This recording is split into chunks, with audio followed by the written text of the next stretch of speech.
Yukarı işimizin ahırda bir cümlede anladık vatandaşım. Demek Avrupa İttifakı bazar meselesi de Cungu'ya tayinip kalgan emas. Hem de davamlaştırırız. Statistikaga asaslanganda Avrupa İttifakının Cungu'ga eksport qilishi taxminan Avrupa İttifakı tashqi savdosining %10%ni egallaydi. Bu san Avrupa İttifakı a'zo davlat rayonlarida milliy daromadning %1%ga barobar keladi. Demak, yo'q deyarli. Avrupa İttifakı a'zo davlatlarning bozor meselesida Cungu'ga tayinib qilishi degan yo'q deyarli degan. Milliy daromadning 1%ni egallamaydi.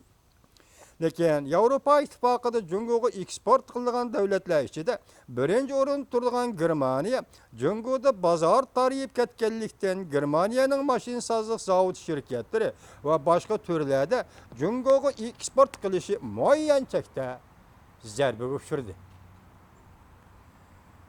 Fransiya Ozodlik gazeti xabarida mundaq ko'rsatdi. Putimizga kiyib olgan oyoq, kuchimizga selib olgan hammasi Cungu'da yasaldığı markalık kiyimler doğdu. Bundaq kunlar nihoyatda tezda o'zgardigan bo'ldi. Demak, yasalgan putimizdagi oyoq va uchimizga selib olgan kiyim-kechaklarning hammasi Cungu'da yasaldi degan gaplar bilan yuryapmiz. Endilikda bu holat nihoyat tez orada o'zgardi. O'zgardigan bo'ldi. Bu sifatlik ejderha Cungu endi og'zidan o't purk yelmaydigan bo'ldi deydi.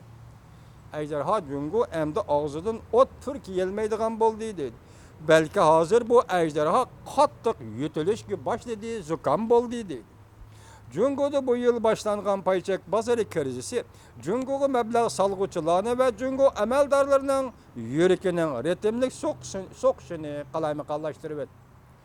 Bu yıl yazda 6. ayda yuz bergan payçak krizisi hem Cungu amaldorlarining hem bu Cungu'ga kapital sağgan şirketlerinin yuragini ritmlik so'qishdan qalaymiqonlashtirib o'tdi dedi. Beijing 100 milyar 440 milyon dolar ajratib pul muomala sohasiga selib krizisdan qutulmoqchi, bozorni qutqazmoqchi bo'ldi dedi. O'xshashli Cungu'ning milliy daromadining eshish unumdorligi 25 yilning bugungi kunlarida deydi eng tuvan saviyalikcha tushib qoldi. Onundan başqa har bir shaxsining maosh jadvalida raqam o'rlashga boshlaganda, garchi setavilish kuchini yetaklashi mumkin bo'lsa-mu, lekin Cungu'ning xalqaro raqobat kuchini tuvanga tushirib o'tdi. Albatta bu xil iqtisodning normal qonuniyatlaridan bosh tortib bo'lmaydiganda holda Cungu cho'qim bu o'tkaldan o'tishi kerak bo'lsa-mu, biroq Cunguning iqtisodiga nimalar olib keladi? Cungu'nun iqtisadi jihatda o'zgarishi intayin keskin, intayin azaplı bir jarayonni boshdan kechirdi. Yuqorida biz Fransiya Ozodlik gazetining obzorini ko'rib o'tdik. Endi tahlil qilib boqaylik. Iqtisod, sanoat, dehqonchilik, mahsulot ishlab chiqarish va bozor. İşlab chiqarish raqobati, tovarning tan narxi sifati, tovar ishlab chiqarish ketgan vaqt va bozorning ehtiyoji. Mahsulotlarning bozordagi raqobati, bir davlat ishlab chiqarishning bozorga elib kirishining raqob kuchini paydo qiladigan, belgilaydigan omillar desak, agar bir davlat mahsulot va bozor munosabatida o'zining raqobat kuchini tayyorlay olmasa, o davlat sanoatining, iqtisodining nimadan derak berdigani o'zidan o'ziga ma'lum. Biz boshqalar o'xshash Cungu iqtisodining gumron bo'lishini xohlamaymiz. 20. asrning 60-yilda ocharchilikdan beshdan ko'chargan har qanday odam Cungu iqtisodining gumron bo'lishini xohlamaydi. Uzundan beri Cunguning iqtisod to'g'risida so'zlab keldik. Cungu necha qatim iqtisodiy krizisga duch keldi. Yaqinda paychak bozori krizisiga duch keldi. Hatta bir tonna po'lat to'mirdan kirdigan payda 1 kilogram yessivilakning paydasiga barobar bo'lib qoldi.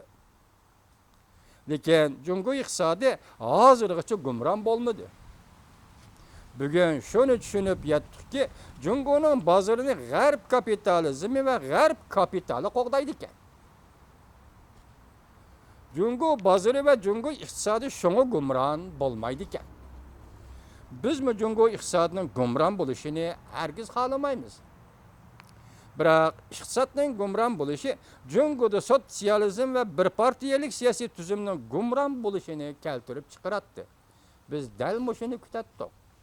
Lekin qarag'anda bugungi kunda Jungoda bunda gumron bo'lish ko'rinishini paydo qilgan narsa iqtisod emas.